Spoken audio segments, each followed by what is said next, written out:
Segala puji bagi Tuhan yang telah memberikan nikmat dan juga kesehatannya, sehingga kita dapat berkumpul bersama pada kesempatan kali ini. Yang pertama, kepada yang terhormat Dr. Arif Ramanudianto selaku Kepala Seksi Pendidikan dan Pelatihan, yang terhormat Dr. Teguh Setiawibowo SPPD sebagai narasumber pada acara sosialisasi pada hari ini, serta para peserta sosialisasi yang telah menyempatkan diri untuk hadir pada acara ini. Sebelumnya, izinkan saya untuk menyampaikan rangkaian acara pada hari ini, yaitu yang pertama pembukaan, yang kedua yaitu sambutan dari Dr. Arif Ramanudianto selaku Kepala Seksi Pendidikan dan Pelatihan, yang ketiga yaitu penyampaian materi oleh Dr. Teguh Setiawibowo SPPD, kemudian yang terakhir yaitu penutupan. Kemudian kami persilakan Dr. Arif Ramanudianto selaku Kepala Seksi Pendidikan dan Pelatihan untuk memberikan sambutan. Waktu dan tempat kami persilakan.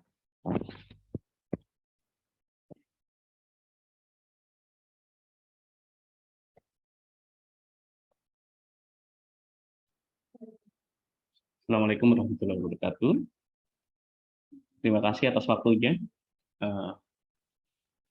Terima kasih juga atas kedatangan teman-teman di acara Zoom kali ini. Yang terhormat Dr. Teguh, spesialis penyakit dalam, atas waktunya hari ini beliau sudah menyempatkan untuk membuatkan materi dan memberikan materi mengenai sosialisasi alur penanganan dan terapi COVID-19 sesuai dengan pedoman yang terbaru oleh Kemenkes.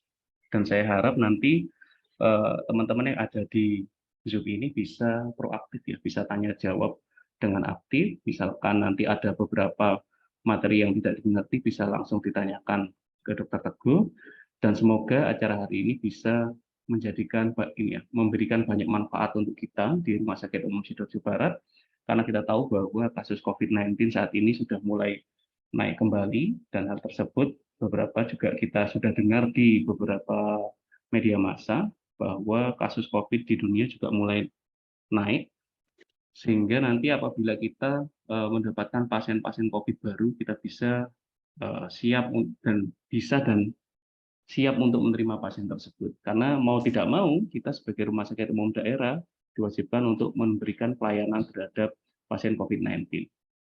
Dan kami juga sudah mempersiapkan tempat di rumah sakit ini untuk tempat isolasi tersebut. Mungkin itu saja dari saya agar materi bisa cepat disampaikan dan kita bisa lebih banyak berdiskusi di ruang Zoom ini, dan semoga pertemuan secara virtual tidak mengurangi kebermanfaat pertemuan hari ini dan bisa menjadikan efisiensi terhadap kinerja RSUD Sidoarjo Barat meskipun kita tidak bertatap muka secara langsung. Dari saya, sekian. Saya akhiri. Wassalamualaikum warahmatullahi wabarakatuh.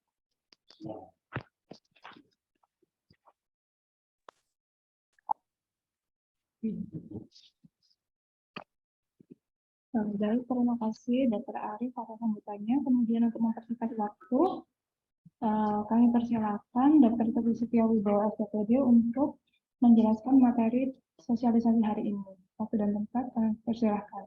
Mohon izin saya share screen dulu.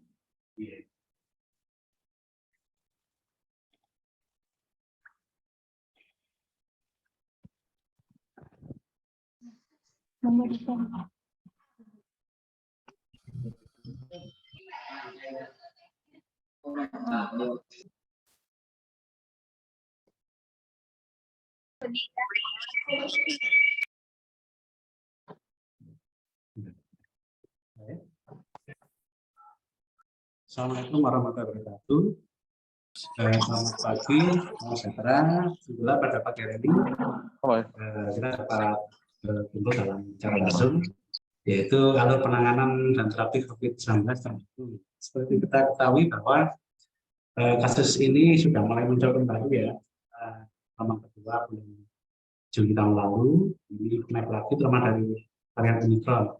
Oleh karena itu, tentunya penting ya untuk kita mengingat kembali atau review kembali tentang terapi COVID-19, termasuk deteksi dini dan alur penanganan yang terbaru. Oke, kita mulai slide. Ya, definisi ya.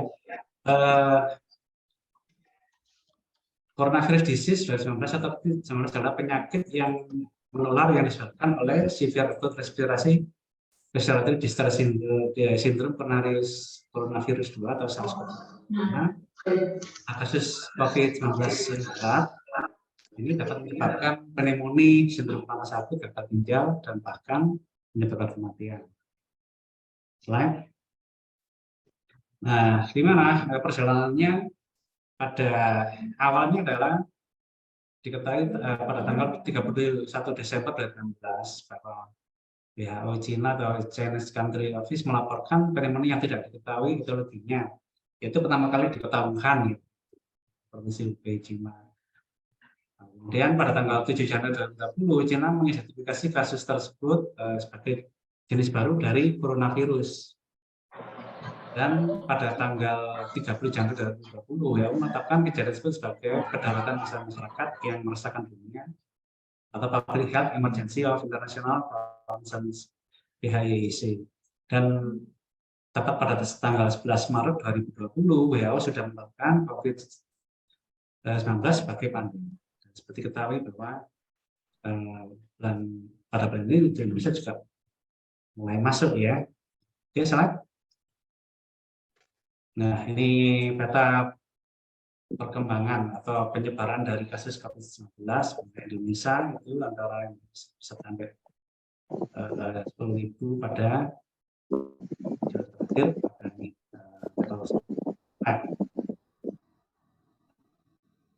Nah, bagaimana di Indonesia? Kasus pertama kali dilaporkan yaitu pada tanggal 2 Maret 2020 dan jumlahnya terus bertambah hingga sekarang. Dan sampai dengan tanggal 30 Juni 2020, Kementerian Kesehatan melaporkan sebanyak 56.385 kasus konfirmasi COVID-19 dengan dari kasus kematian. Tes fatality 5,1% yang tersebar di 34% dan sebanyak 51% pada laki. Dan ternyata usia yang paling banyak terjadi antara usia 40 sampai 54 tahun dan paling sedikit 0 sampai 5 tahun. Di mana kita ketahui bahwa angka kematian ini bisa salah satu faktornya adalah karena faktor komorbid. Etiologinya apa? Jadi penyebabnya adalah suatu golongan famili coronavirus, yaitu suatu virus yang sebagai jenis RNA strain tunggal positif berkapsul dan tidak beracun. Karena seluruhnya terdapat 4 selut protein utama, yaitu protein N atau nucleokapsid, glikoprotein M membran, glikoprotein spike, protein E, dan coronavirus yang tergolong ordo-nitrovirus coronavirus. Oke, slide. Ya, ini gambaran struktur dari virus corona. Ada nucleokapsid, envelop, spike protein, dan protein, dan lipid bilayer. Oke, slide. Nah, bagaimana dengan diagnosis yang ini? Gold standard itu diagnosanya, yaitu WHO sudah merekomendasikan pemeriksaan untuk pasien yang terduga terinfeksi COVID-19 yaitu dengan menggunakan metode deteksi molekuler atau nucleic acid amplification test.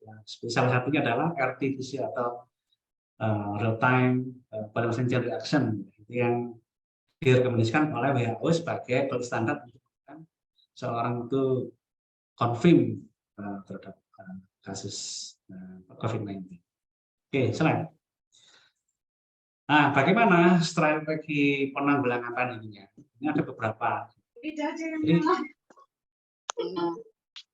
Jadi sejak kasus pertama diumumkan pada tanggal 2 Maret 2020, penyebaran COVID-19 terjadi dengan cepat di Indonesia. Oleh karena itu memerlukan strategi. Yaitu yang pertama adalah memperlambat dan menghentikan laju transmisi dan mencegah penyebaran penularan. Yang kedua, menyediakan pelayanan kesehatan yang optimal untuk pasien. Dan yang ketiga adalah meminimalkan dampak dari pandemi COVID-19. Yaitu ini secara multidisiplin ya, dengan multisektor. Oke, slide. Nah, berdasarkan panduan WHO itu terdapat 4 skenario transmisi pada pandemi COVID-19. Itu wilayah yang pertama wilayah belum ada kasus, case. wilayah dengan satu lebih kasus seperti case. Yang ketiga wilayah mulai kasus cluster atau cluster of case, dan yang keempat adalah wilayah memiliki transmission komunitas transmission. Oke, slide. Nah, sekarang kita menginjak ke definisi kasus. Seperti ketahui bahwa virus corona itu pada saat ditemukan ada beberapa varian, itu yang ada varian alfa, beta, delta. Awalnya ada alfa, beta. Kemudian pada puncak gelombang yang kedua yaitu sekitar bulan Juni-Juli itu yang adalah varian delta. Dan yang ketiga, yang terakhir itu varian Omicron. Nah, untuk definisi kasusnya itu dibedakan jadi ada suspek, probable, dan confirm. Yang suspek itu memenuhi salah satu kriteria klinis yaitu demam akut dan batuk, kemudian minimal 3 gejala, demam, batuk, nyeri tenggorok, mual, muntah, diare, dan sebagainya. Dan ketiga pasang ispa berat, anosmia, hilang penciuman. Yang kelima adalah algesia, hilang merasakan. Nah, itu yang salah satu kriteria klinis. Kemudian yang kedua itu memiliki riwayat kontak dengan pasien COVID-19 dan memenuhi kriteria klinis pada huruf A. Yang ketiga itu ditambah dengan pemeriksaan RD antigen atau rapid domestic antigen yang positif. Nah, untuk varian Omicron yang baru ini itu punya perbedaan dengan varian Delta, di mana kita ketahui bahwa varian Delta itu adalah yang dominan adalah dia serangan di saluran nafas. Ternyata yang varian Omicron yang baru ini itu dia di parenkim-parennya tidak dominan. Oleh karena itu pada Omicron ini itu gejalanya itu untuk yang sesak tidak dominan. Dari berdasarkan data itu hanya 16% yang sesak. Tetapi yang dominan adalah keluhan batuk, jadi bukan demam. Keluhan utama adalah batuk. Nah, memang secara klinis varian Delta itu lebih berat kasusnya, tapi tetap kita tidak bisa meremehkan bahwa memang varian Omicron secara klinis dia untuk keluhan sesaknya tidak seberat varian Delta, tetapi dia pertumbuhannya lebih cepat. Jadi replikasinya atau perkembangan itu 10 kali lipat daripada yang varian Delta. Nah, oleh karena itu perkembangannya harus kita waspadai karena dia penularannya lebih cepat. Dan untuk konsekuensi ringannya itu juga dipengaruhi oleh faktor komorbid atau pasien-pasien yang sudah mempunyai penyakit yang sebelumnya, misalkan diabetes, penyakit ginjal, penyakit jantung, penyakit liver. Itu meskipun yang masuk itu virus varian Omicron bisa konsekuensinya bisa juga. Jadi harus tetap hati-hati.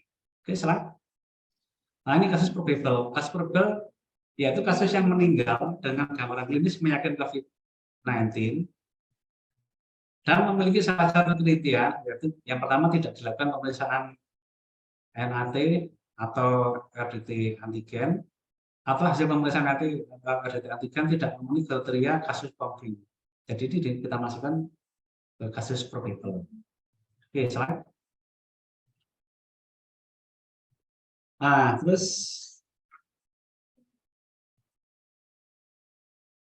status slide lagi. Sebelumnya. Maaf ini ada yang kurang ya. Yes. Status ini kasus terkonfirmasi ya seperti tadi yang di depan bahwa WHO merekomendasikan pemeriksaan yang berbasis RNA ya salah satunya adalah RT-PCR atau real time polymerase chain reaction, di mana pemeriksaan NAT positif ditambah dengan memenuhi kriteria suspek kontak erat dan hasil pemeriksaan RDT positif pada wilayah tidak C dan RDT positif pada wilayah C. Tapi tetap untuk confirm kita dari WHO menganjurkan untuk pemeriksaan RT-PCR. Oke, slide. Nah, ini apa yang dimaksud dengan kontak erat? Kontak erat itu yaitu kontak dengan kasus konfirmasi dalam radius 1 meter selama 15 menit atau lebih. Jadi misalkan ada rekan kerja, misalkan itu dalam satu ruangan, terus berdiskusi, ya kurang dari 1 meter atau dalam radius 1 meter, ternyata yang bersangkutan itu COVID, maka yang kontak erat itu juga harus ditindaklanjuti. Kemudian yang kedua, sentuhan fisik langsung, misalkan ibu yang menyusui atau dengan anaknya atau dalam satu keluarga suami istri itu faktor risiko sebagai kontak erat.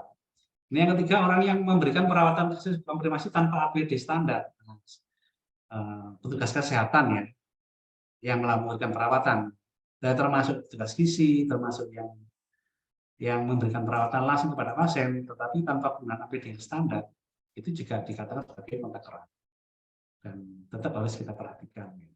Nah, untuk situasi yang lainnya itu dengan risiko lokal itu tergantung dari masing-masing center, masing-masing pelayanan. Slide. Nah ini sekarang kita langsung ke kasus yang sekarang lagi naik, yaitu varian Omicron. Ya. Jadi varian Omicron atau nama lainnya adalah B1, B1.529. Ini ada pembagian lagi untuk Omicron. Ada BA1, BA2, dan BA3. Tapi yang benar BA1 dan yaitu untuk yang varian Omicron ini didefinisikan sebagai kasus probable varian Omicron yang berbasis dengan PCR. Kembali lagi ke PCR, konfirmasi. Dan kasus konfirmasi varian Omicron berbasis sequencing positif. Apa itu?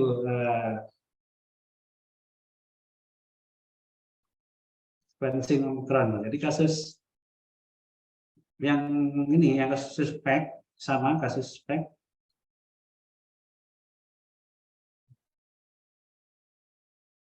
Kemudian WHO, slide. Nah, untuk WHO itu memberikan kriteria, yaitu ada 3, yaitu kasus suspek, kasus probable, dan kasus terkonfirmasi Omicron, varian Omicron. Dimana kalau kasus suspek, yaitu kasus terkonfirmasi COVID-19, apapun gejalanya, yang sesuai dengan definisi kasus suspek yang memiliki kontak dengan kasus atau kasus terkonfirmasi. Sedangkan kasus terkonfirmasi COVID-19 itu ya sesuai dengan definisi yang bertempat tinggal atau melakukan perjalanan dari area yang mendeteksi Omicron itu dalam 14 hari sebelumnya, sebelum timbul gejala. Jadi ini bisa dikatakan sebagai suspek varian Omicron.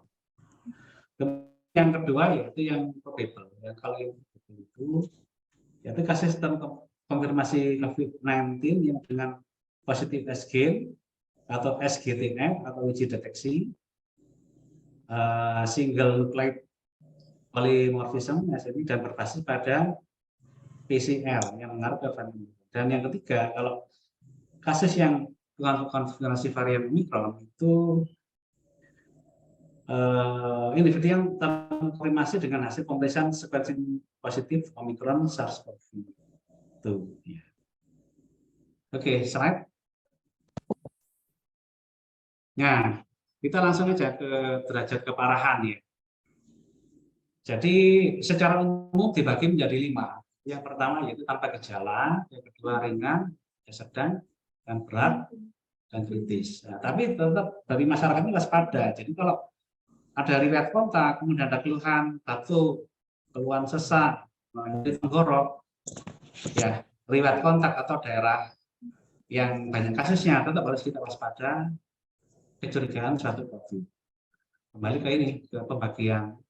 Jadi yang pertama tanpa gejala, ya. Kondisi ini yang merupakan yang paling ringan. Jadi pasien tidak ditemukan gejala. Biasanya ini pasien ini mungkin untuk screening ya, yang ketemu pada saat screening kesehatan, mungkin diminta di perusahaan atau persyaratan mau penerbangan, biasanya ketemunya secara tidak sengaja karena pasien memang tanpa gejala.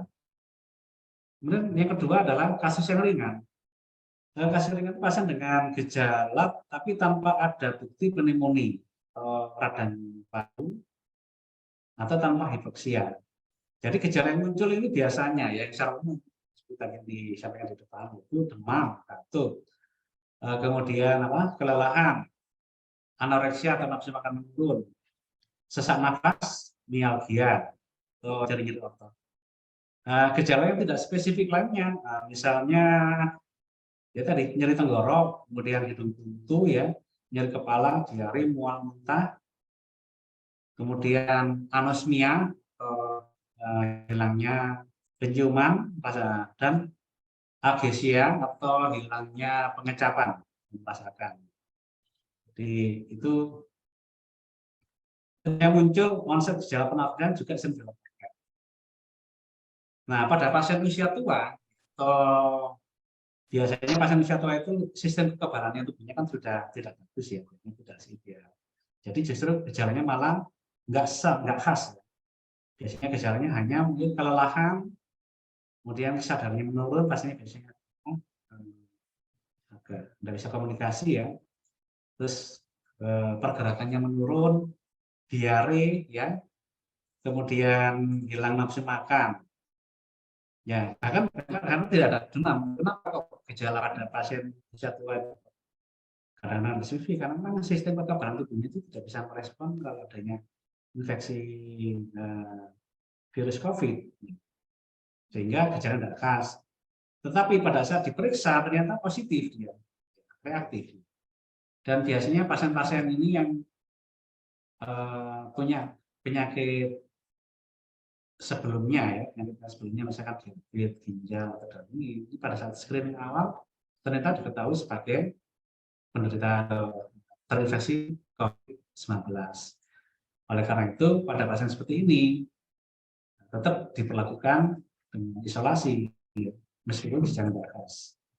Terus bagaimana yang ini, yang sedang ya, gejala yang sedang itu pada pasien ya, biasanya pada pasien remaja ya, remaja atau dewasa. Di pasien dengan tanda klinis radang paru, pneumonia, demam, batuk, kemudian sesak atau napas cepat, ya. Tapi kalau diperiksa ini, istilahnya saturasi oksigen ya, SpO2-nya itu masih lebih dari atau sama dengan 93%, jadi masih bagus. Jadi memang sudah terinfeksi, tetapi fungsi atau fungsi parunya masih bagus karena saturasi oksigen itu masih lebih dari atau sama dengan 93%. Dan biasanya kalau pada anak-anak yaitu tidak ada gejala-gejala radang paru. Terus bagaimana? Nah, ini yang kondisi yang berat itu atau dikatakan sebagai pneumonia berat itu yaitu pada pasien remaja atau dewasa dengan klinis pneumonia atau radang paru berat ya. Biasanya gejalanya itu demam, kemudian batuk, ya sesak napas itu gejala umum untuk pneumonia. Nah, itu ditambah satu dari yang pertama itu frekuensi nafasnya. Frekuensi nafasnya itu lebih dari 30 kali per menit. Itu bisa dimasukkan sebagai pneumonia berat kasus COVID-19. Juga ada distres pernapasan, memang pastinya kelihatan sekali napasnya dia itu lengah-lengah, kesulitan bernapas. Dan kalau diperiksa saturasi oksigennya itu kurang dari 93%. Jadi dengan alat khusus yang dimasukkan di jari, yaitu dijepitkan itu kurang dari 90%, sudah menandakan orang tersebut terkena COVID-19 kategori yang berat. Dan pada pasien yang kritis yang kelima ini saya katakan ya khusus ya, ini sudah memerlukan perawatan di HCU atau ICU ya, dari berat maupun kritis. Yang kritis ini biasanya sudah terjadi yang pertama itu ARDS. Apa itu ARDS? Itu adalah acute respiratory distress syndrome. Jadi sindroma gagal respiratori yang akut ya, karena virusnya sudah baik dari jumlah maupun respon dari keradangnya itu menyebabkan seseorang bisa kesulitan sampai kadar oksigen yang dibutuhkan sangat rendah. Kemudian ada Selain ARDS itu kondisi sepsis. Sepsis itu apa? Sepsis itu kondisi gejala sistemik tubuh yang disebabkan karena satu infeksi. Ya, sampai terjadinya shock. Nah, atau kondisi lainnya yang membutuhkan alat penunjang itu. Biasanya pasien kondisi yang kritis ini sudah membutuhkan ventilator ya, ventilator atau alat bantu napas mekanik. Dan kalau kondisi sudah shock, biasanya membutuhkan obat-obat untuk menaikkan tekanan darah. Makanya misalnya vasopresor. Ini 5, jadi 5 tingkatan pada pasien derajat keparahan pasien COVID-19. Slide. Nah, bagaimana tata laksana pasien yang ini? Pertama, yang pasien yang terkonfirmasi ya. Yang pertama adalah pemeriksaan PCR swab. Jadi pemeriksaan PCR swab itu dilakukan pada hari pertama dan hari kedua. Jadi untuk menegakkan diagnosis ya. Tapi bila hari pertama sudah positif, itu tidak perlu lagi dilakukan pemeriksaan pada hari kedua. Jadi cukup hari pertama saja. Tapi kalau pemeriksaan di hari pertamanya negatif, maka diperlukan pemeriksaan di hari berikutnya. Jadi ini kalau hari pertama itu sudah positif, jadi hari kedua tidak perlu. Kalau hari pertama negatif, maka hari kedua dilakukan. Jadi jaraknya 24 jam, 64 jam untuk pengambilan spesimen. Nah, terus bagaimana kalau pada pasien rawat inap? Pada pasien rawat inap itu pemeriksaan RT-PCR itu dilakukan secara evaluasi secara berkala. Ya, kalau untuk kasus tanpa gejala atau ringan dan sedang tidak perlu ringan sedang itu tidak perlu dilakukan pemeriksaan PCR follow up. Jadi pemeriksaan PCR itu dilakukan hanya pada pasien yang berat dan kritis.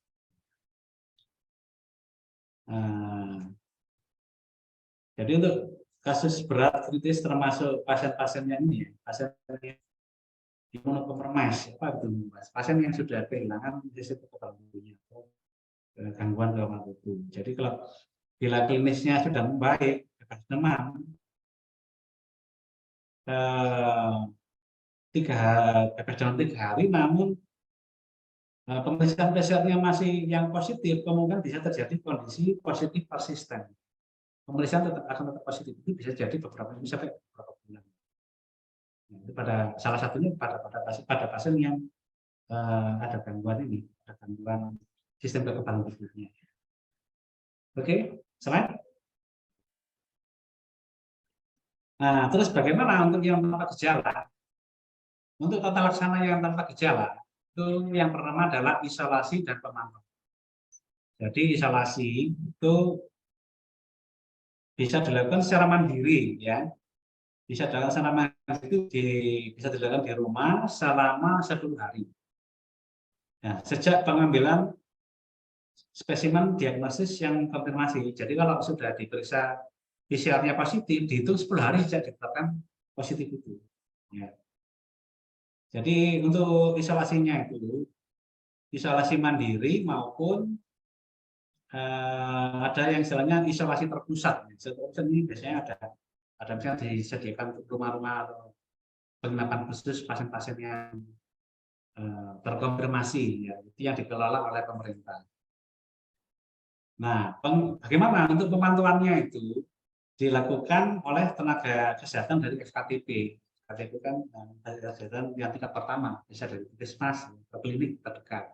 Tapi secara umum ya, dari puskesmas itu ada petugasnya untuk memantau. Jadi ada mendata, memantau, nanti bisa komunikasi ya lewat HP, perkembangannya bagaimana kalau ada itu ada petugas dari puskesmas atau FKTP yang lainnya. Nah, kontrol di FKTP terdekat setelah 10 hari karantina untuk pemantauan klinis. Jadi masih pasien yang sudah dinyatakan konfirm dari PCR terhitung sejak dinyatakan konfirm itu dihitung 10 hari. Nah, setelah 10 hari itu dianjurkan pasiennya untuk kontrol ke FKTP terdekat. Atau yang selama itu yang mengawasi ya, untuk menilai pemantauan secara klinis. Nah, terus yang ini bagaimana untuk non farmakologisnya? Itu yang perannya ada 3, itu ya ada simpanan dari pasiennya, dari lingkungan, dan dari rumah. Jadi untuk pasien tetap menggunakan masker ya, masker tetap ini saat keluar rumah dan saat berinteraksi dengan keluarga. Jadi masker jangan sampai digunakan meskipun di dalam rumah ya, karena kita menjaga jangan sampai anggota keluarga yang lain itu tertular juga. Jadi masker tetap dipakai.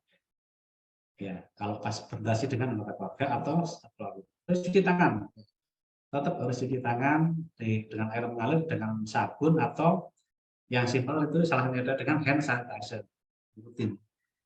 Ya, jadi jaga jarak, cuci tangan, dan pakai masker. Kemudian tempat tidurnya itu bagaimana ya, sebaiknya terpisah ya, tidak gabung dengan tempat tidur pasien yang lain, keluarga yang lain, supaya mencegah terjadinya penularan dalam satu keluarga. Dan etika batuk ya, batuk ya jangan jangan langsung menyebar di depan orang lain, ya. Terus ada etikanya. Alat makan minum ya sudah dicuci ya, dengan air sabun. Terus ini ya, ini mungkin bisa dipraktekkan, itu berjemur di matahari minimal 10 sampai 15 menit ya. Setiap harinya antara jam 9 sampai jam 12. Kenapa jam itu? Karena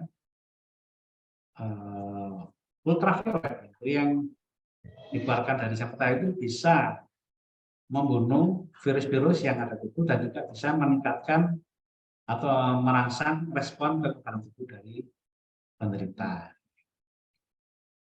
Nah, untuk yang lain misalkan bisa diukur ya, dan dicatat suhu tubuh. Nah, suhu tubuh bisa diukur misalkan pagi sama malam ya. Nah, gini, kalau di rumah punya alat sendiri untuk suhu tubuh, jadi misalkan ada hasil suhunya lebih dari 38 derajat, itu disarankan segera berinformasi kepada petugas pemantau yang ada di FKTP-nya. Ya, biar nanti ada tindak lanjut. Nah, kemudian lingkungan kamar, ya lingkungan kamar itu ventilasi cahaya udara ya, membuka jendela penting. Kemudian jadi pada orang petugas yang atau yang anggota keluarga yang membersihkan ruang kamar itu harus menggunakan alat pelindung diri ya, setidaknya masker lah. Jadi bila memungkinkan sarung tangan dan google untuk membersihkan dari ruangan atau kamar yang dipakai penderita COVID-19.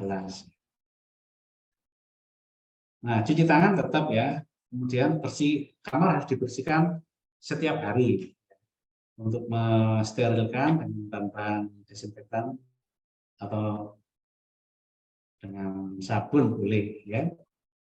Nah, untuk keluarga ya, keluarga ini jadi anggota yang kontak erat dengan penderita itu sebaiknya memeriksakan diri pada ini ke FKTP atau FKTP fasilitas kesehatan tingkat pertama, misalkan puskesmas.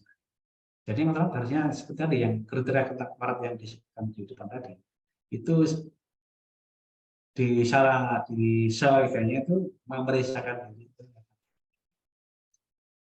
Nah, anggota keluarganya juga harus pakai masker supaya tidak tertular dari pasien yang ada di dalam rumah tersebut. Jaga jarak minimal 1 meter. Ya, senantiasa mencuci tangan dan membuka jendela ya. Membuka jendela penting juga agar sirkulasi udara dalam ruangan itu atau dalam rumah itu bisa terjaga. Jika udaranya sehat masuk, ya, atau bisa sirkulasi, cahaya bisa masuk, bisa membunuh virus yang ada di dalam. Nah, terus secara farmakologi ini ya secara umum ya bisa diberikan vitamin ya, misalkan vitamin C, vitamin D, ya, kemudian obat-obat psikotik lainnya bolehlah diberikan. Kalau sekarang ada istilahnya apa ya, obat tradisional, obat modern asli Indonesia atau fitofarmaka yang berdaya untuk kemudian membantu kekebalan tubuh. Nah, pada pasien-pasien tertentu yang memang sebelumnya sudah punya sakit, misalkan darah tinggi ya, terus menggunakan obat-obat golongan ACE inhibitor, misalkan golongan Utril atau ARB, misalkan valsartan misalnya. Nah, itu disarankan untuk konsultasi ke dokter spesialis penyakit dalam maupun atau dokter spesialis jantung. Untuk karena pasien kan ini sudah lama minum obat itu, terus bagaimana? Apakah dilanjutkan apa enggak? Nah, itu seyogianya untuk konsultasi ke spesialis penyakit dalam atau jantung. Nah, boleh juga diberikan obat yang memiliki sifat antioksidan, misalkan vitamin E yang salah satu bisa. Oke, Sa. Nah, kalau yang derajat ringan, ya sepertinya secara umum ya sama ya. Nah, untuk yang isolasi dan pemantauan non lebih juga sama. Nah, yang membedakan adalah kalau yang derajat ringan, selain pemberian vitamin C, vitamin D, nah kalau ini derajat sedang ya.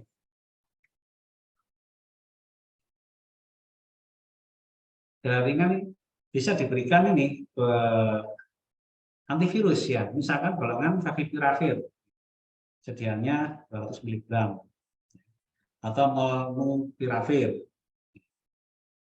Dan yang golongan obat terbaru sekarang ada namanya nirmatrelvir kombinasi dengan ritonavir. Ya.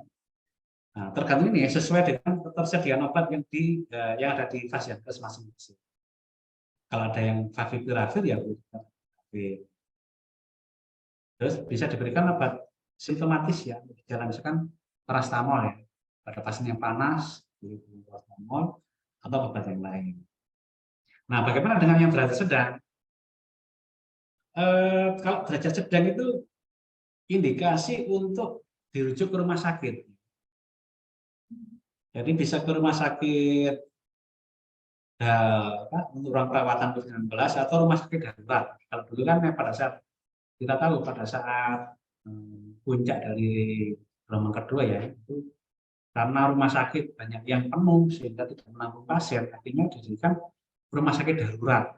Nah, kalau kondisi sekarang ini indikasinya pada derajat sedang. Itu indikasi bahwa rumah sakit perawatan COVID-19 dan dilakukan pengambilan ini ya, kembali untuk diagnosisnya itu PCR ya. PCR. Untuk pengambilan PCR seperti tadi. Jadi hari pertama itu kalau positif, jadi yang hari kedua tidak dilakukan. Kalau hari pertama negatif, hari kedua perlu dilakukan. Dan untuk evaluasinya itu bisa diulang lagi pada hari ke-11 atau hari untuk PCR-nya. Tapi kembali lagi itu tergantung dari sarana dan faktor biaya ya.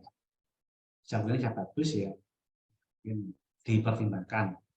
Tapi intinya kalau idealnya kalau pas kondisi kasus sedang itu pemeriksaan PCR itu dilakukan pada saat awal dan hari pertama sama hari ke-11 atau hari.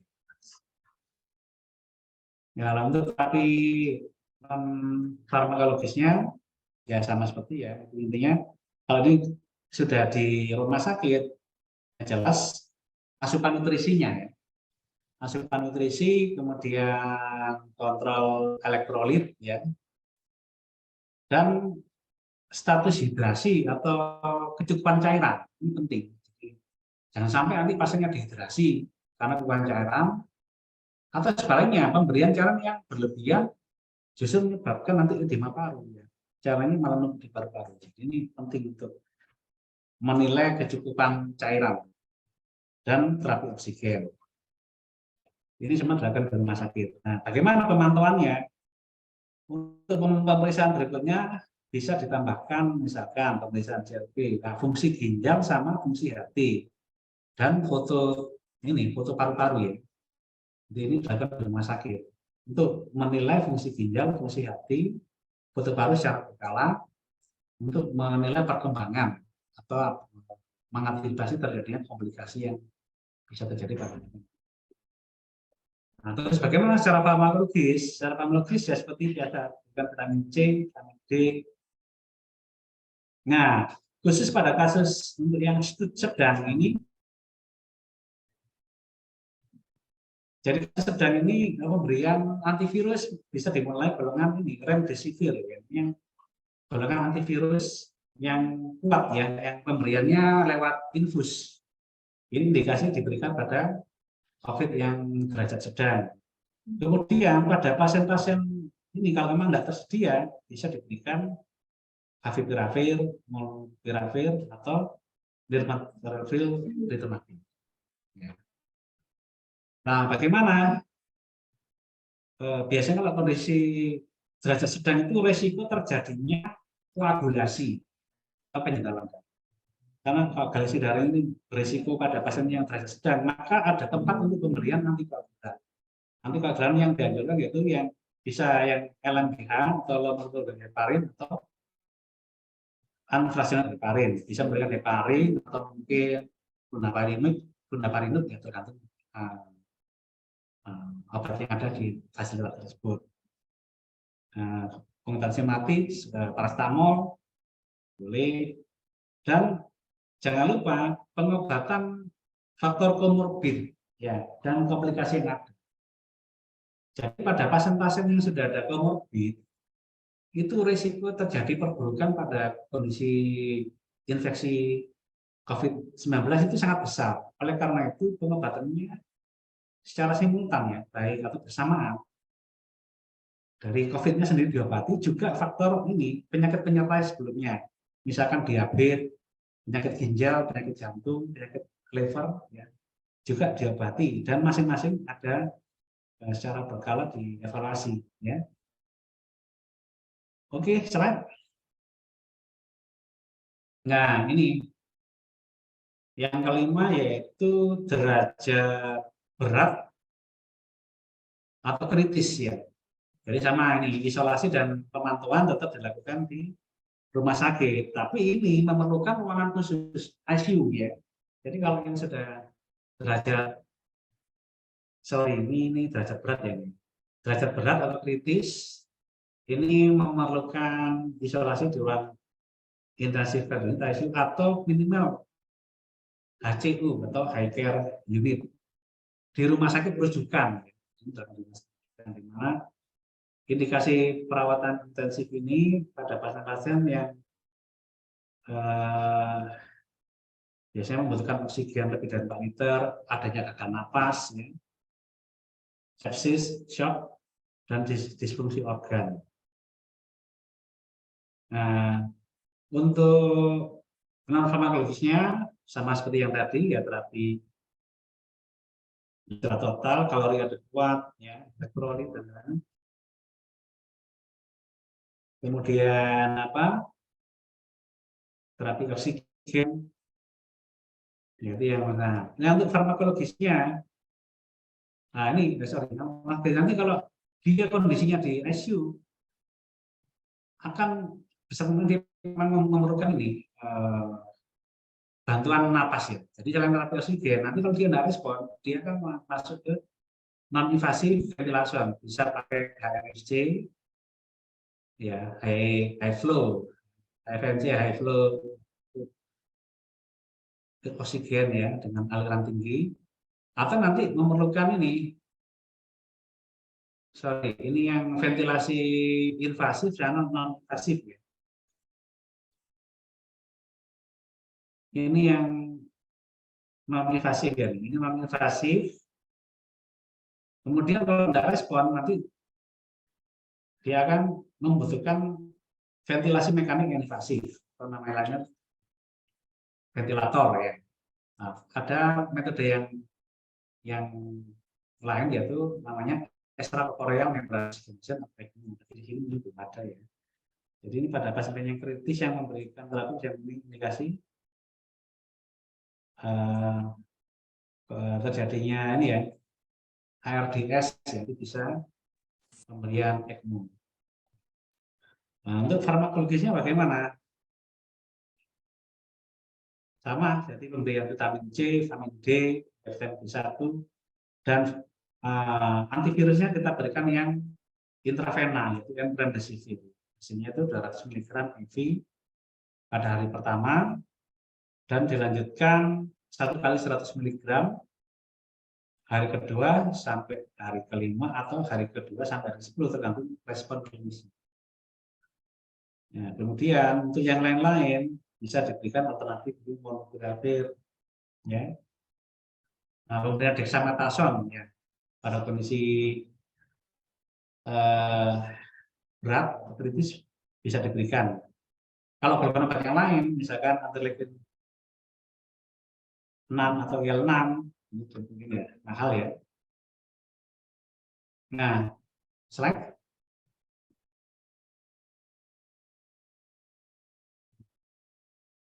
Nah, ini bagaimana pemberian antikoagulan. Tadi sudah diisi di depan bahwa pemberian antikoagulan itu berikan pada pasien-pasien COVID yang memiliki risiko terjadinya koagulasi atau penggumpalan darah. Di mana sebenarnya koagulasi ini salah satu komplikasi yang berat pada pasien COVID-19 ya. Nah, kalau tidaknya itu sebenarnya ada skor ya, ada skor itu salah satunya itu berdasarkan ISTH. Jadi skornya itu dihitung berdasarkan jumlah trombosit, dedimer, pemandangan FH atau PT, fibrinogen. Jadi totalnya kalau lebih dari sama dengan 5 itu sudah terjadi DSI. Jadi ini ada tempat untuk pemberian antikoagulan. Tetapi pemberian antikoagulan itu juga harus memperhatikan resikonya. Jadi tidak sembarangan. Tetap harus dilihat dulu resikonya itu apakah ini resiko perdarahan ya. Ada tertulis yang namanya improve ya. Di mana faktor risiko yang dinilai itu yang pertama adalah insufisiensi ginjal, kemudian usia pria usia 40 sampai 84, adanya kanker, ya. Kemudian apa lagi? Rematik, gangguan kater sentral. Kemudian pasiennya ini masuk di ruang ICU. Kemudian gangguan renal berat, usia lebih dari 85 tahun dan trombositopenia kurang dari 50.000. Jadi skornya yang besar ini itu resiko terjadinya perdarahan sehingga hati-hati untuk pemberian antikoagulan. Oke, slide.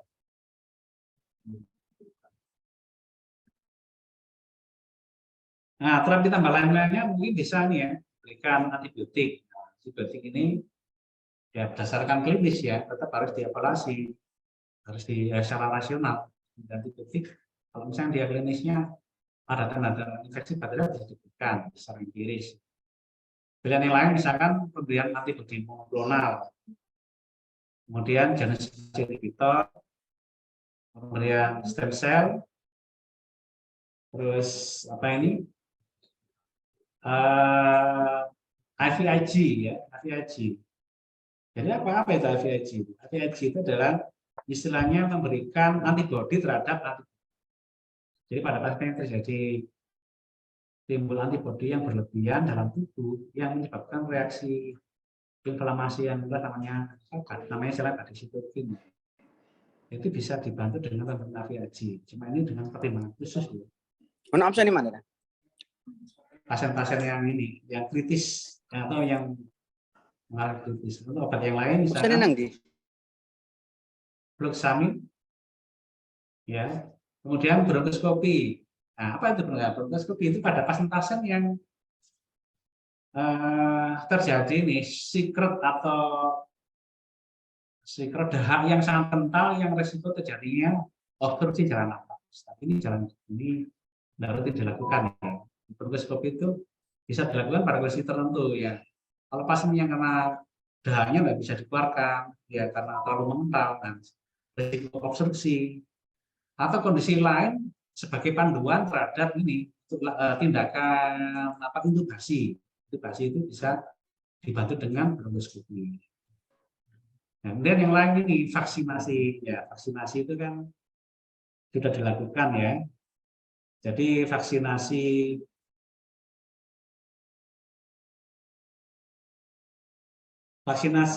itu salah satu cara yang efektif dalam mencegah penyakit akibat infeksi virus, yang asalnya adalah virus COVID-19 ini. Ya. Nah, ada beberapa jenis vaksinasi yang sudah beredar di Indonesia, ya.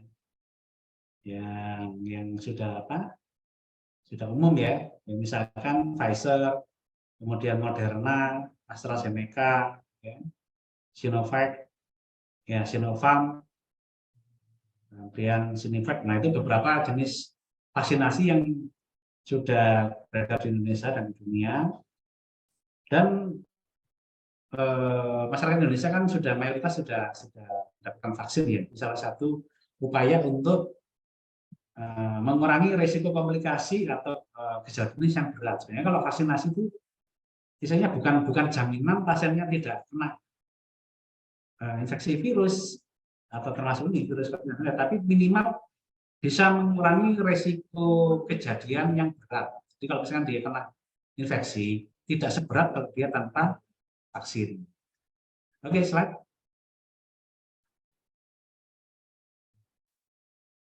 Nah, kriteria selesai isolasi. Ini saya mengambil dari panduan ya, dari pedoman tata laksana COVID-19 yang terakhir yaitu Januari 2022. Jadi ada kriteria yang bisa dipakai untuk menyatakan seseorang itu sudah selesai isolasi atau. Jadi yang pertama adalah kasus konfirmasi tanpa gejala, yaitu selesai isolasi kalau sudah menjalani 10 hari. Yang kedua, kasus konfirmasi dengan gejala ringan, itu 10 hari ditambah 3 hari. Jadi 10 hari sudah dinyatakan positif, konfirm dengan PCR, ditambah 3 hari. Yang ketiga yaitu kasus konfirmasi gejala sedang dengan komorbid. Nah, kalau dengan komorbid misalkan ada diabetes, ada penyakit ginjal, ada penyakit jantung, itu evaluasi ulang. Nah, itu tergantung dari kondisi komorbid masing-masing pasien.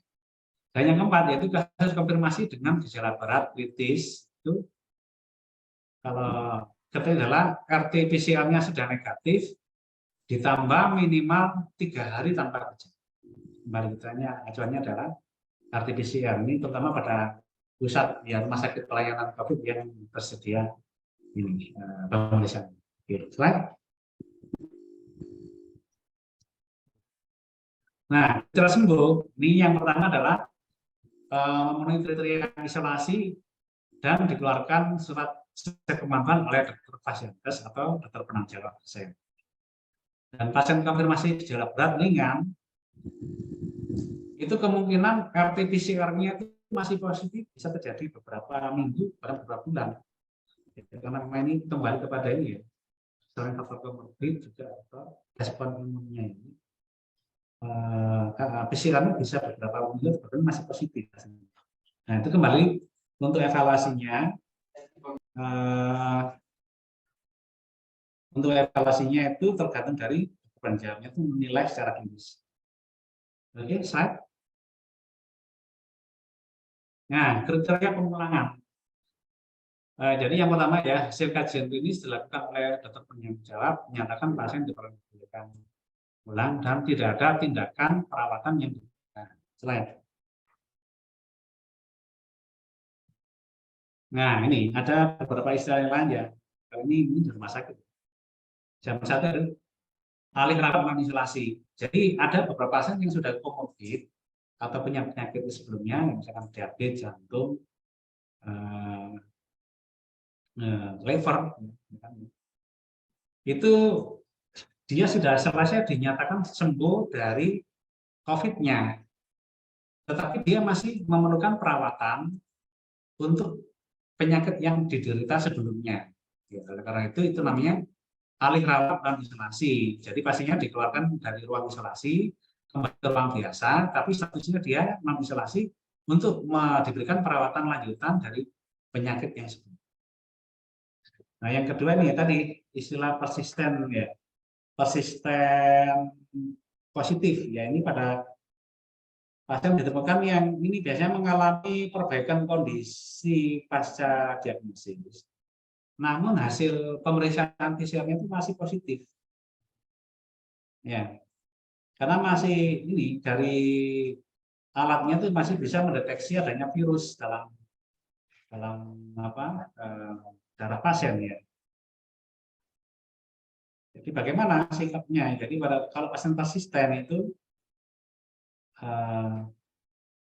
tetap disarankan untuk isolasi mandiri dan menjalankan protokol kesehatan hingga RT-PCR-nya konversi. Jadi karena kalau dia masih positif, tetap ada kemungkinan dia menularkan. Jadi kembali lagi untuk protokol kesehatan. Meskipun dia sudah tetap berjalan, tapi kalau masih pasien tetap protokol lagi. Dan jaga jarak, cuci tangan, dan pakai masker. Itu yang penting. Kembali. Terus bagaimana kasus reinfeksi? Ya, kalau kasus reinfeksi, pasien yang sudah dinyatakan sembuh, kemudian dia sakit lagi. Sakit lagi bisa karena virus yang sama, ataukah mungkin virus yang berbeda dari varian. Jadi dia bisa terinfeksi lagi.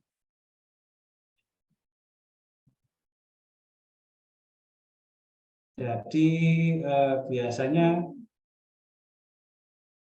ini karena pasien yang sudah kena virusnya akan sembuh, karena dia terbentuk sistem imun ya kebentuk. Tapi dia hanya bertahan 3 bulan, sudah tidak dapat lagi, sehingga ada kemungkinan dia akan terkena lagi.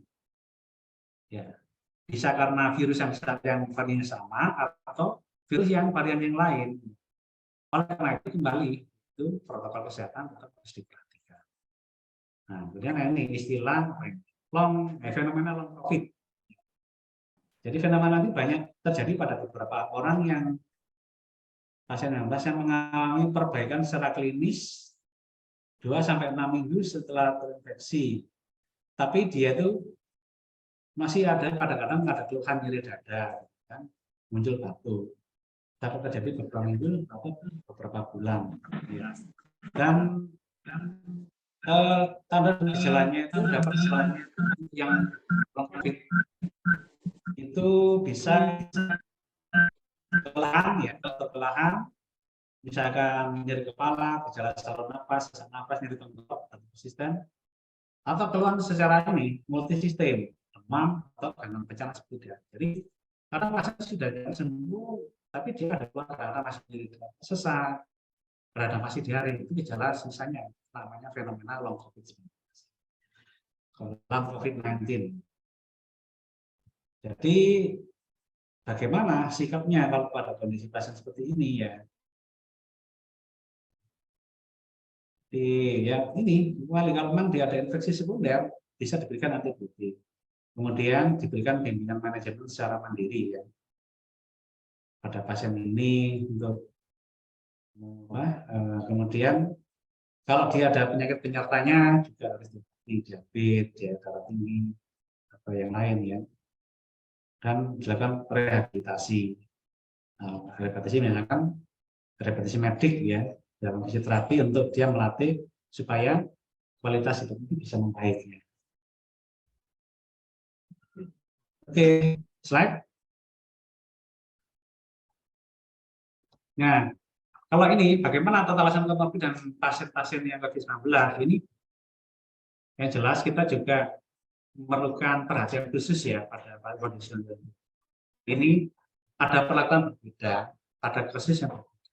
Misalkan pada pasien diabetes, dia bagaimana pemberian, misalkan sebenarnya dia sudah pakai insulin atau pakai obat minum diabetes, kita sesuaikan dengan kondisi COVID-nya. Kemudian pasien-pasien geriatri atau pasien usia lanjut. Kemudian pasien autoimun ya, atau pasien yang gangguan kekebalan tubuh, penyakit ginjal, penyakit saluran pencernaan ya, trombosis atau gangguan ini ya, pembekuan darah. Pada pasien-pasien jantung, gagal jantung, darah tinggi, BPOK, TBC. Jadi pendekatannya itu selain pada COVID-nya juga pendekatan pada penyakit dasar. Itu yang penting. Ini saya tidak bisa merinci satu persatu kalau waktunya. Oke, slide. Oke, saya minta tolong ditampilkan tadi ya, secara umum agar untuk ini, untuk skema. Ya, skema yang pertama,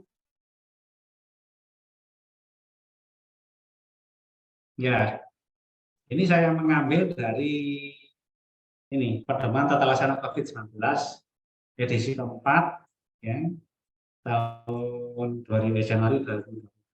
Jadi kita rangkum lagi bahwa gejalanya itu untuk pilihan terapi ada ringan, sedang, berat. Ini pilihan, ini pemeriksaannya, ya. Kemudian pilihan obatnya dari yang ringan ini favipiravir atau molnupiravir, yang sedang itu diberikan yang antivirus yang intravena, ya, remdesivir, yang berat kritis pemberian remdesivir, dan kalau perlu diberikan ini steroid. Nah, untuk antikoagulan yang risiko terjadinya penggumpalan darah itu pada kondisi sedang, kita berikan heparin. Ini ada beberapa pilihan. Kemudian yang untuk suplemen bisa berikan vitamin C dan vitamin D. Yang berat sama kritis juga sama ini, kemudian heparin. Bisa enoxaparin atau yang baru ada namanya rivaroxaban. Rivaroxaban bisa untuk mencegah terjadinya koagulasi. Dan bisa diberikan vitamin C, vitamin D, vitamin B1. Oke, skema yang terakhir.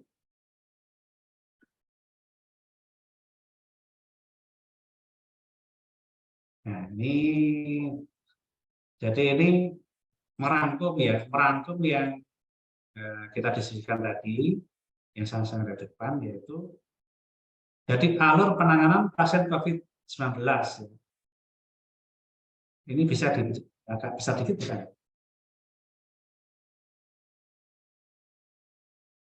Ya, jadi kalau pasiennya ini pasien yang COVID tanpa gejala, ya, itu langsung dilakukan isolasi mandiri atau isolasi terpusat. Kalau isolasi mandiri kan dilakukan di rumah.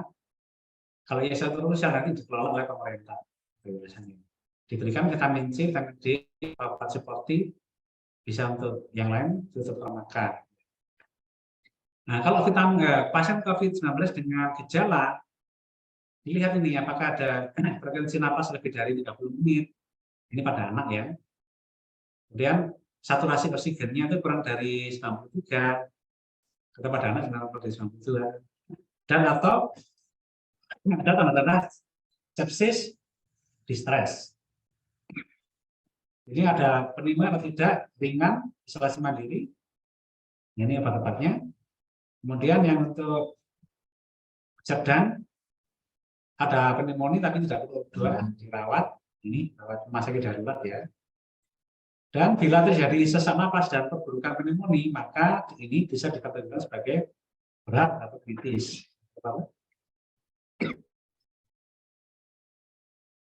Jadi bisa mulai diberikan pemberian antivirus yang ya selama sedang ya, yang berat ya, pemberian antivirus yang intravena, pemberian dexamethasone, antibiotik bisa ada indikasi, dan pemberian antikoagulan untuk mencegah antikoagulan.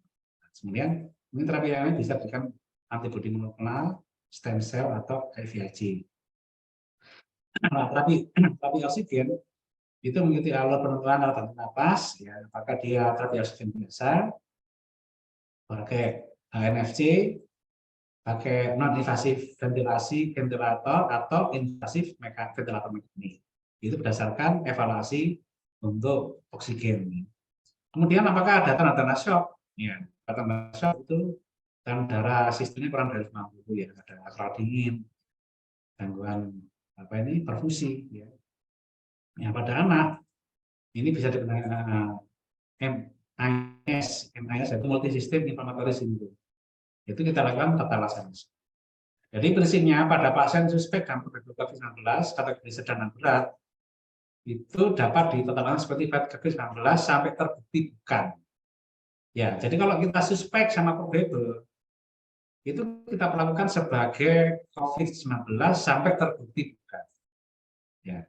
Jadi sesuai indikasi yaitu memiliki pasien dengan risiko perburukan atau kematian terjadi obat di fasilitas masing-masing, Dan remdesivir itu diberikan hanya pada kasus derajat sedang. Oke, terima kasih. Assalamualaikum warahmatullahi wabarakatuh. Waalaikumsalam warahmatullahi wabarakatuh. Terima kasih Dr. Teguh Setiawibowo SPPD untuk materi yang sangat luar biasa. Selanjutnya yaitu sesi tanya jawab, mungkin dari peserta pelatihan bisa mengajukan pertanyaan kepada narasumber kami. Untuk yang mau tanya bisa raise hand atau bisa tulis di kolom chat. Baik, mungkin ada yang mau ditanyakan Bapak Ibu sekalian terkait dengan materi yang telah disampaikan.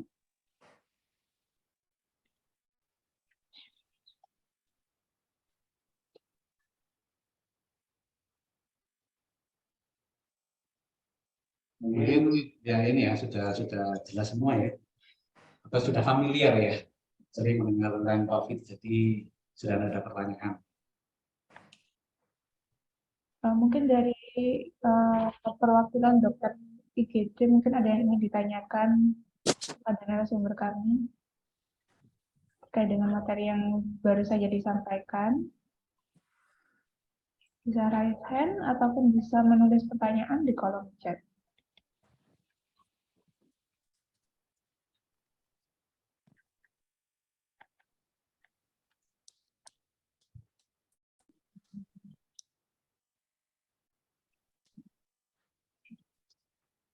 Ini Mbak Desti Rifatu Nikma ini unmute, apakah mau bertanya atau gimana? Silakan langsung bertanya jika ada pertanyaan.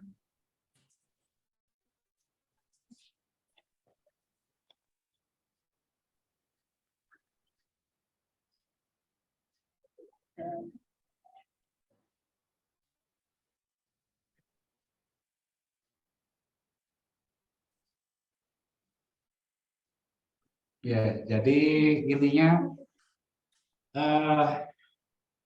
dengan acara ini maksud kami itu jangan sampai menghilangkan kewaspadaan kita terhadap COVID. Jadi jangan sampai merasa oh sudah aman, santai-santai saja.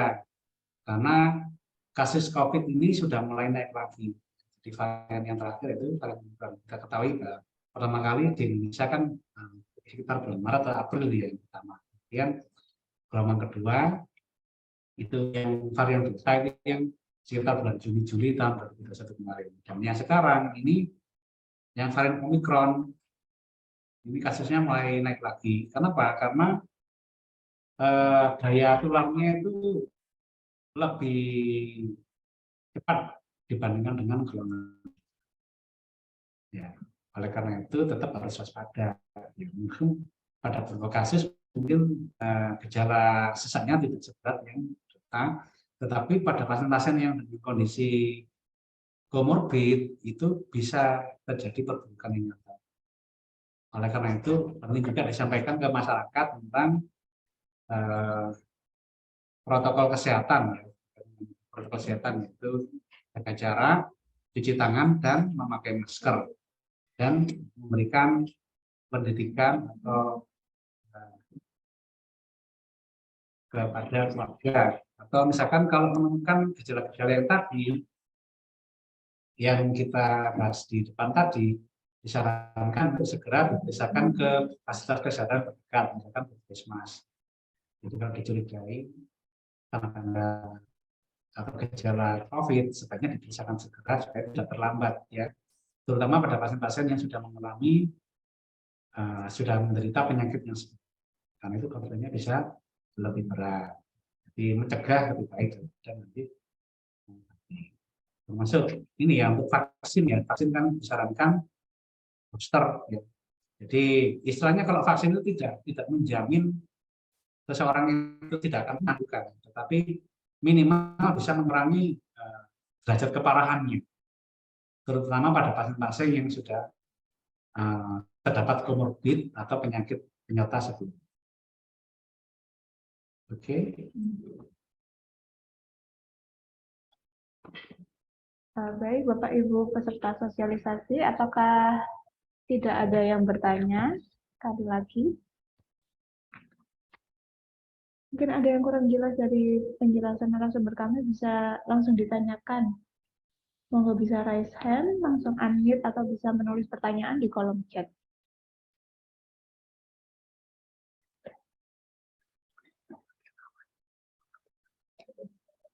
Atau mungkin Dokter Indah, ada yang ingin ditanyakan, dokter?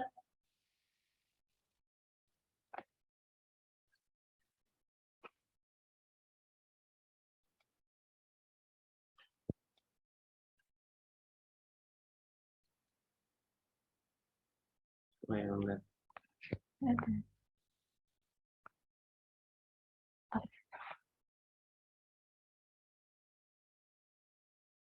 Mas Nanang ini. Mungkin Kak Nanang dulu. Monggo, ada yang mau ditanyakan?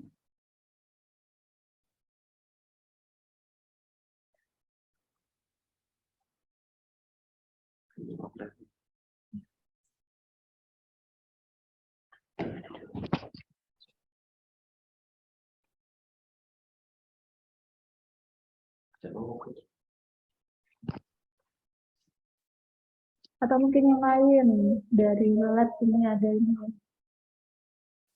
yang mau bertanya. Mumpung ini narasumber yang sangat luar biasa ini masih. Ayo silakan.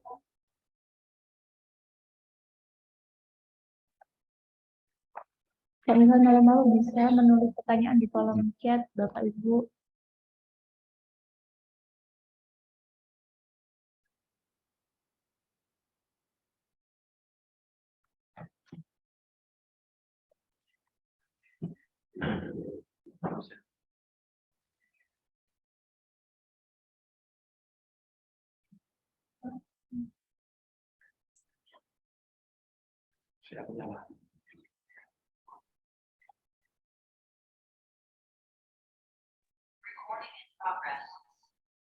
Ayo teman-teman, monggo silakan bisa bertanya ya. Mungkin ada yang mau ditanyakan. Mbak Restia, mana Mbak Restia? Dari segi obat adanya apa aja? Mungkin stok-stok obatnya yang dari yang disampaikan oleh Dokter Teguh. Barangkali ada yang tidak ada yang perlu diadakan. Kemudian dari segi BMHP-nya mungkin masih, oh, ini mau habis dok dan perlu ini. Seperti itu bisa disampaikan di sini. Kalau kita lihat tadi kan beberapa antivirusnya seperti remdesivirnya, favipiravir, itu apakah sudah ada di sini? Kalau tidak ada nanti barangkali ada second choice-nya atau apa yang ada di baru untuk pasien-pasien kita nanti saat misalkan kita menerima pasien COVID, kemudian antibiotik ini adanya apa aja yang ada di sini, mungkin kita bisa diskusikan dengan teman-teman yang ada di Zoom, kemudian dengan Dokter Teguh juga. Kemudian beberapa vitamin apakah sudah ada seperti vitamin C maupun vitamin D-nya. Seperti itu. Silakan Mbak Restia. Iya, dokter. Mohon izin. Ya, Ya, Dokter Teguh, kami dari farmasi untuk obat-obat antivirusnya ini belum ada, dok. Jadi kami hanya ada antibiotik seperti azitromisin, eritromisin. Untuk dari mungkin Dokter Arif nanti farmasi mau koordinasi sama dinas kesehatan dulu untuk terkait obat antivirusnya ini nanti kami peroleh dari mana. Siap. Mungkin Pilihannya kalau bisa dengan BSK ya nanti. di BSK itu punya obat apa aja nih dari yang seperti yang ada ini. Aku kurang jelas suaranya, dok. Gimana? Suaranya kurang jelas. Oh iya. Ini jelas nggak? Sama ya. Nggak jelas, Dokter Arif, maaf. Saya pakai punya HP ya sebentar ya.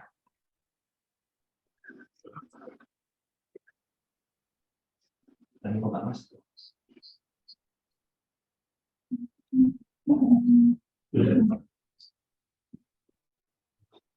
Iya, halo. Sudah jelas? Mbak Restia. Belum, Dok. Mas, Masih gitu. saya keluar. Ini sudah jelas enggak, Mbak Resti ya? Sudah, Dok. Sudah, Dok. Ya, gimana, Nah, Dok? jadi kalau bisa sih diskusi dengan teman-teman GFK yang golongannya remdesivir, favipiravir itu apa sudah ada. Kalau misalkan dokter Teguh sama teman-teman dokter spesialis penyakit dalam ini butuhnya yang mana nih antibiotik ini yang mungkin di jurnal-jurnal yang sudah terakreditasi Scopus itu ini yang paling bagus nih, nanti pakai apa namanya antivirus ini. Kemudian antibiotiknya butuhnya apa aja yang dibutuhkan teman-teman spesialis biar tidak apa muspro kalau misalkan kita sudah dapat obat tapi obatnya nggak dipakai itu kan sayang gitu. Jadi teman-teman farma eh, apa farmakoterapi itu ikut siapa ya? AXE, yang komite untuk pemenentuan formularium obat KFT ya. Seperti itu. Mungkin KFT-nya juga hadir di sini bisa diskusi dengan KFT dan komite medik juga ya. Karena yang pemakai obatnya kan dari mereka seperti itu. Kemudian terapi-terapi cairannya kita punyanya listnya obatnya apa namanya cairan infusnya apa saja. Kalau yang ada hubungannya sama nutrisi apa saja. Kemudian apakah nomor 7 itu yang di antikoagulan itu kita punya juga atau enggak. Terus mungkin ada BMHP yang harusnya diperlukan oleh teman-teman dokter spesialis itu tapi nggak ada di kita, mungkin bisa di list juga dan bisa didiskusikan di sini dengan dokter Teguh. Silakan. Nanti kan ini diskusinya dari lu kasus COVID kan dari ini ya profesi Ya, dokter paru, dokter penyakit dalam, dokter jantung, dokter anak dan dokter anestesi. ya, Itu bisa berdiskusi untuk misalkan kita membuka pelayanan untuk COVID, ya. saya kira sudah mencukupi pelayanan semua. Jumpa ada urusan mungkin kita bisa diskusikan. Gitu ya. Ya, karena kan memang nggak hanya penyakit dalam saja gitu Mbak Resti ya. Jadi kalau saya sih mending duduk bareng, kita duduk bareng. Kalau misalkan susah untuk duduk bareng ya kita ketemu lewat Zoom gitu ya. Lebih fleksibel, kita bisa di mana aja karena saya lihat kok shift-nya kok sudah ada 3 kan.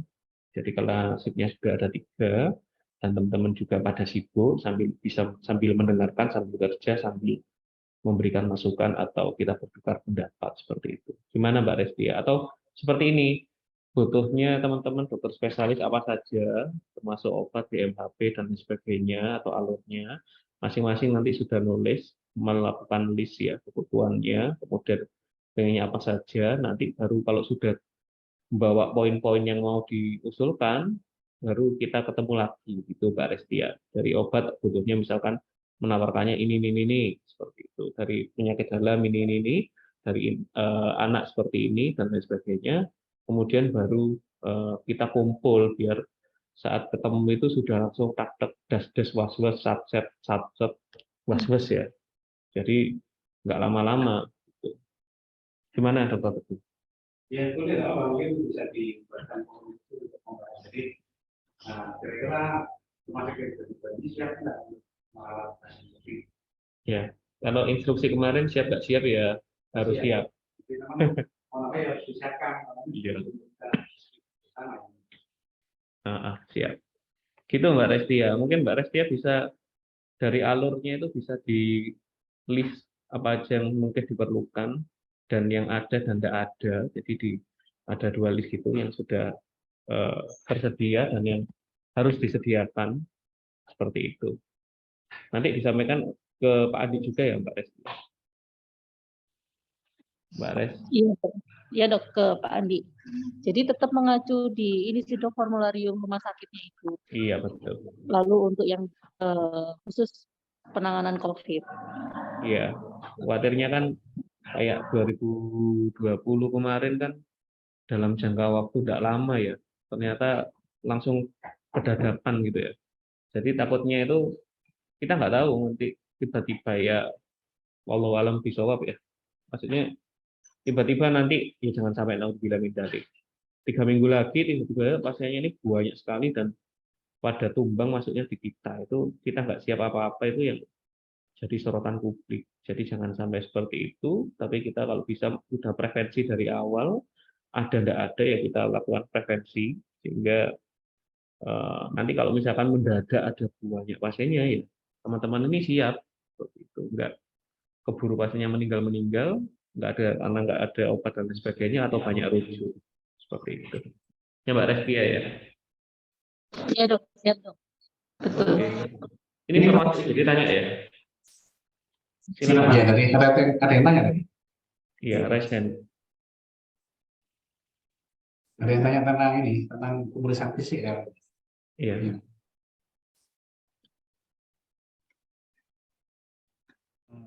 Oh, ada yang tanya tuh. Ya, apa pertanyaannya? Di slide tadi itu ada pemeriksaan swab PCR dilakukan di hari pertama dan kedua.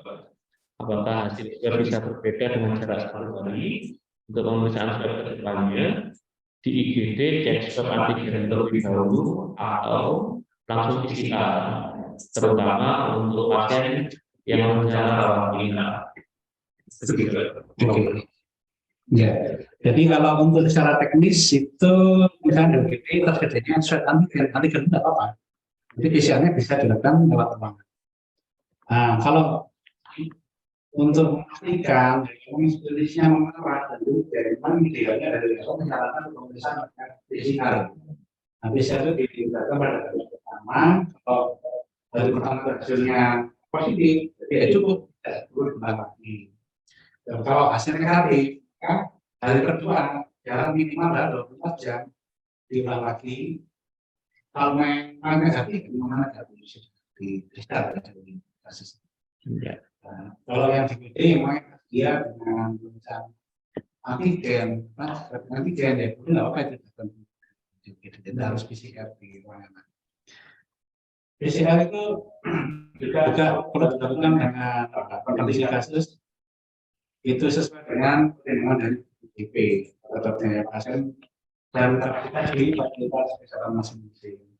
Jadi kalau pemeriksaan PCR dilakukan pada hari pertama dan atau hari kedua dan nanti diulang pada hari ke-11 hari. Cuma kadang-kadang praktiknya itu hari ke-11 hari ke-12 itu tidak dilakukan lagi. Itu faktor efisiensi masalah biaya juga. Jadi yang penting nanti keputusan dari dokter penasihatnya itu secara klinis baik, ya sudah selesai isolasi dinyatakan sembuh. Iya, siap dok. Jadi kalau saya sih mana ini hari ini sebenarnya ada teman-teman penjaminan dok.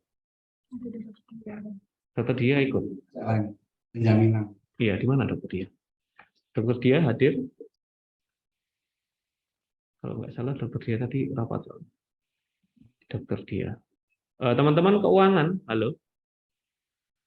Mbak Septi. Ada Mbak Septi? Jadi ini dok, kalau misalkan nanti kalau kita kan nerapi juga kan harus ada klaim dan lain sebagainya. Itu nanti bisa koordinasi lagi mungkin ya. Kita koordinasi untuk kelengkapan apa saja sih yang dari teman-teman penjaminan agar kita melayani juga dibayar. Kalau nggak dibayarkan nanti ya ada kerugian yang kita keluarkan seperti itu. Nanti teman-teman keuangan kalau misalkan sudah longgar bisa ikut juga ya, ikut lindung juga. Kemudian dok, di sini ada teman-teman laboratorium enggak? Teman-teman lab yang hadir di sini bareng-bareng mungkin bisa dibuka dulu suaranya. Saya ask for unmute. Ini ya, ask unmute untuk laboratorium. Jadi teman-teman laboratorium.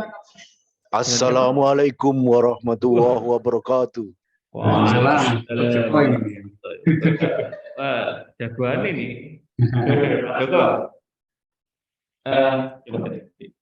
Pak Joko, saya minta tolong ini Pak Joko. Balik gini aja. Ini ada beberapa daftar tilik yang ada di Dinas Kesehatan Provinsi yang tadi itu saya kirim ke Mbak Wiwin.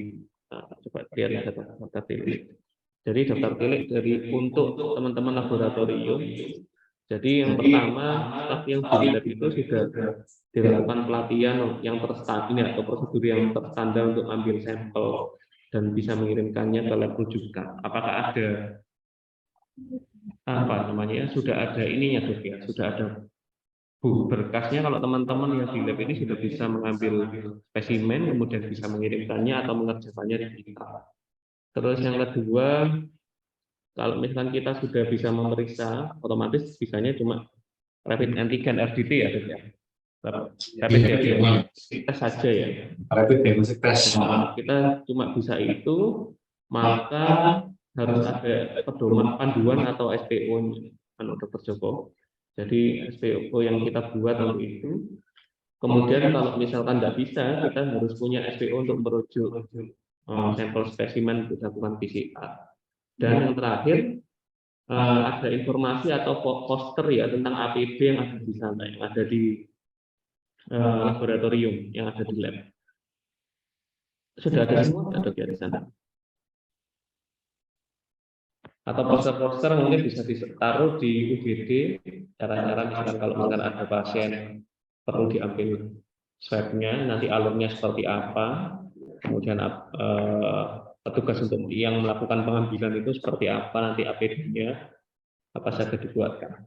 Dan itu saya rasa juga penting ya Dr. Teguh, Iya. meminimalisir penyebaran infeksi. Terima kasih Dr. Joko, monggo.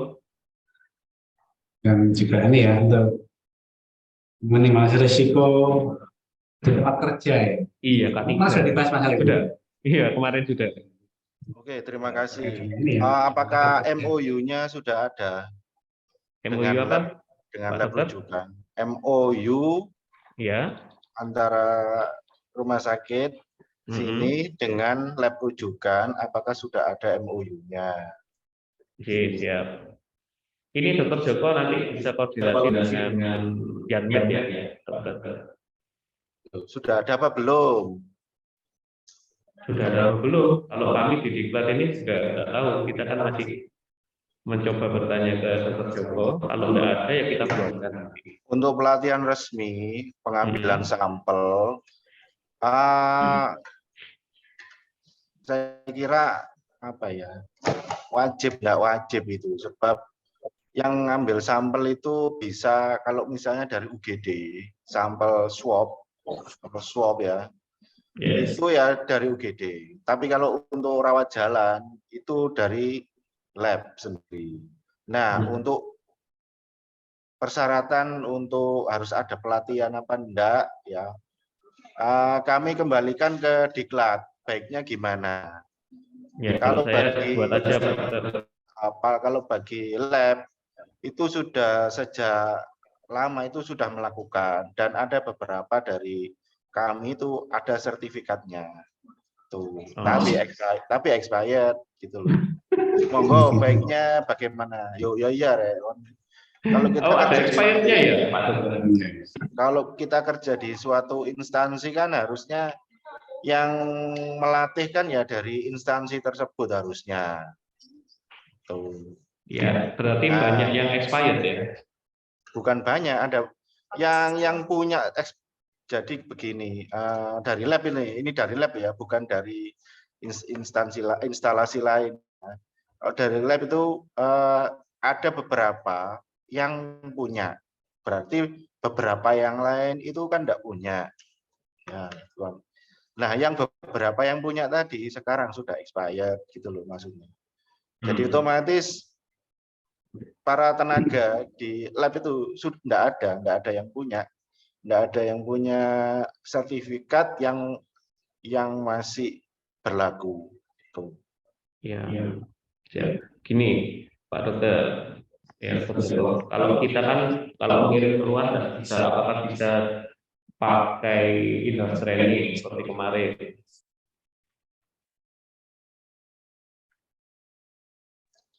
Itu tergantung dari manajemen sendiri. Nanti keperluannya untuk apa. Jadi kalau kita untuk akreditasi ya kita pikir-pikir itu. Tapi kalau untuk apa namanya istilahnya sekedar punya ya monggo enggak masalah. Tapi ditandatangani direktur. Ya kalau gitu kita buatkan lagi in-house training sementara, tahun depan baru kita ikutkan ya dibayar pihak dari pihak eksternal. Dan ini Pak Joko nanti Di Mbak Wiwin saya WA ya, ada kebutuhan yang saya minta. Halo. Ya, ya. Nah, ini Mbak Wiwin ini. Terima kasih Mbak Wiwin. Langsung. Mungkin ada teman-teman pertanyaan lagi? Perawat lagi? Oh ya, Dokter Arif, untuk ini Oke. tadi loh, untuk poster tadi maksudnya poster apa ya? Oh ya, nanti tak jelaskan di ini ya. Saya ke sana. Kenapa? Halo? Saya jelaskan di jenengan aja nanti. Terus kemudian APD, bukannya APD itu harus sudah ada ya? Maksudnya itu harus sudah tersedia. Itu pun otomatis harusnya kita semua sudah melewati pandemi 2 tahun. Otomatis kan untuk rumah sakit kan harus ada. Iya. Maksudku apa ya istilahnya? Nggak usah minta daftar lagi. Yo harus ada ini.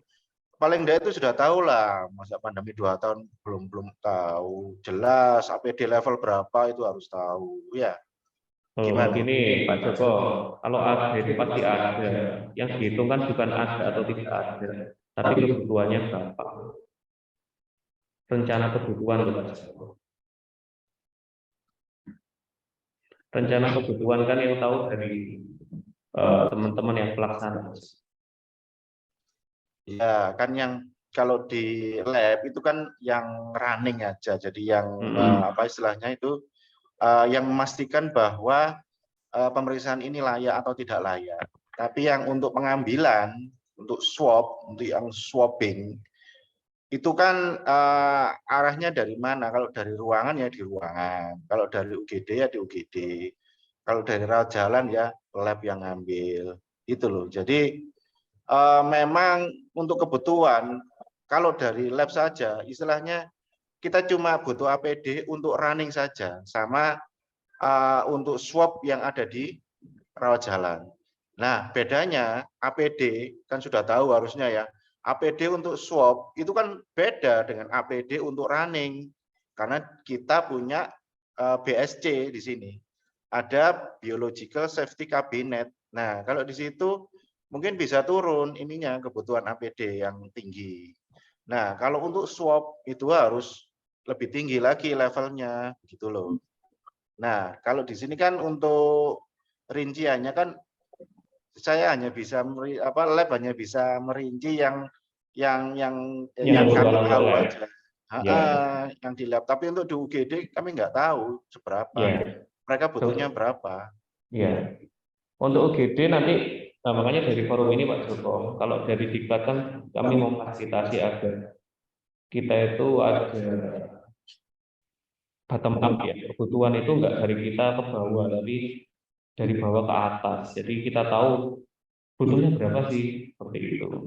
Kalau udah berapa tahun ya, kita hampir 2 tahun lebih sudah ada COVID, pasti teman-teman sudah pada ngerti nih standarnya seperti apa. Teman-teman pasti tahu Pak Joko, cuma jumlah untuk kebutuhan itu kita kan enggak tahu. Dan untuk BMHP dan lain sebagainya juga kan kalau di Diklat tidak belanja itu, tapi kita mengusulkan saja sekalian saya dari forum ini, kita tampung nih aspirasinya, baru kita sampaikan. Seperti itu Pak Joko. Kalau dari teman-teman UGD, makanya tadi saya panggil Dr. Indah Sitepu, mungkin yang mewakili, atau Dr. Widya mana? Dr. Widya. Ya, begini Dr. Arif, begini. Ini Gimana? saya sudah ada kebutuhan, jadi sudah ada data untuk pemeriksaan antigen. Antigen COVID, SARS-CoV-2. Ini bulan Oktober aja, kita sudah ada 200 lebih ya Mbak, 204. RCT. 204 pemeriksaan antigen. Jadi nanti kita sudah tahu gambarannya, gambaran globalnya seperti itu. Nah, iya silakan. Nanti kita sampaikan di sini mumpung ada Mbak Restia juga, Pak Joko. Nah, jadi pemeriksaan antigen COVID ini tiap bulan itu terus naik, Dr. Arif. Iya. Tiap bulan terus naik. Untuk yang Oktober saja, bulan Oktober saja itu ada 204 pemeriksaan. Ya. Nah, dari situ Bu Restia itu kan bisa tahu kan kebutuhannya kira-kira berapa. Bulan Oktober 204, bulan Iya, 204 pemeriksaan Oktober, antigen. November berapa? Bulan Ya belum berjalan. loh, belum habis. Sekarang November berjalan kan berapa? belum habis. Kalau bulan sebelumnya, Belumnya, Mbak. September, kan sampai bisa nanti barangkali bisa di forecast. Kira-kira kan baru kita tahu kebutuhannya berapa. Nah, itu terus naik mulai September 106. Ya, nah, nanti Mbak Wiwin kan bisa melakukan forecasting. Jadi Mbak Wiwin nanti bisa nge-forecast atau datanya diberikan aja nanti ke Mbak Restia. Kan harus ada buffer dan lain sebagainya. Mbak Wiwin kayaknya belum tahu ilmu forecasting, apalagi saya Res- juga. Mohon diajari, Dokter Arif. Wow. Mohon diajari, Prof. Saya nggak tahu, Prof.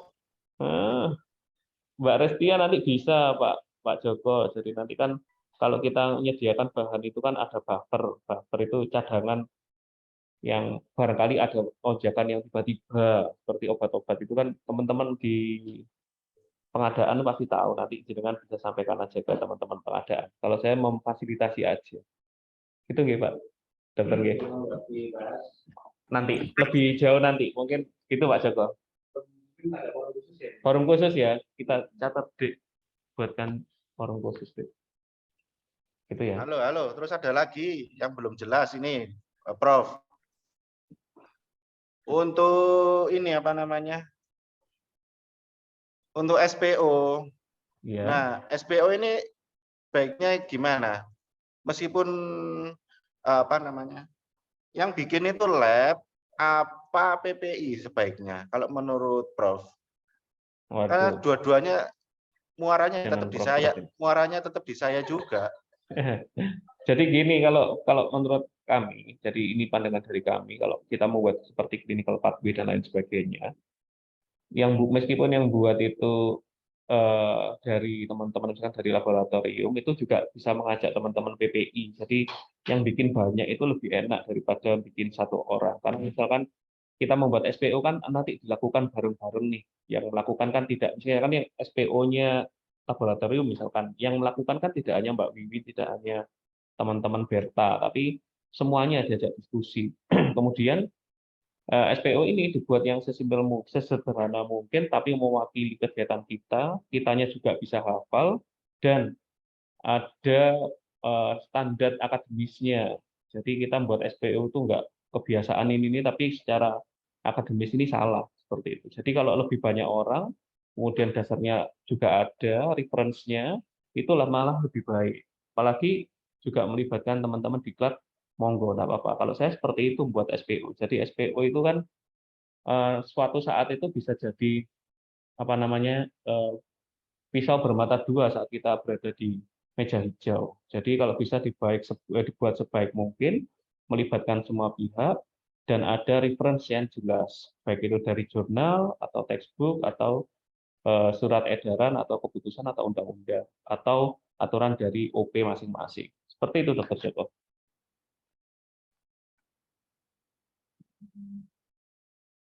Halo? Gitu, dokter? Ya, cukup dari saya. Iya, betul. Baik, terima kasih atas antusiasme yang luar biasa. Terima kasih juga untuk Dr. Teguh atas materinya. Alhamdulillah acara telah berjalan dengan lancar. Saya selaku panitia mohon maaf jika ada salah kata kebuatan. Terima kasih. Wassalamualaikum warahmatullahi wabarakatuh. Untuk teman-teman yang belum absen bisa langsung absen, linknya ada di kolom chat. Terima kasih. Salaman C.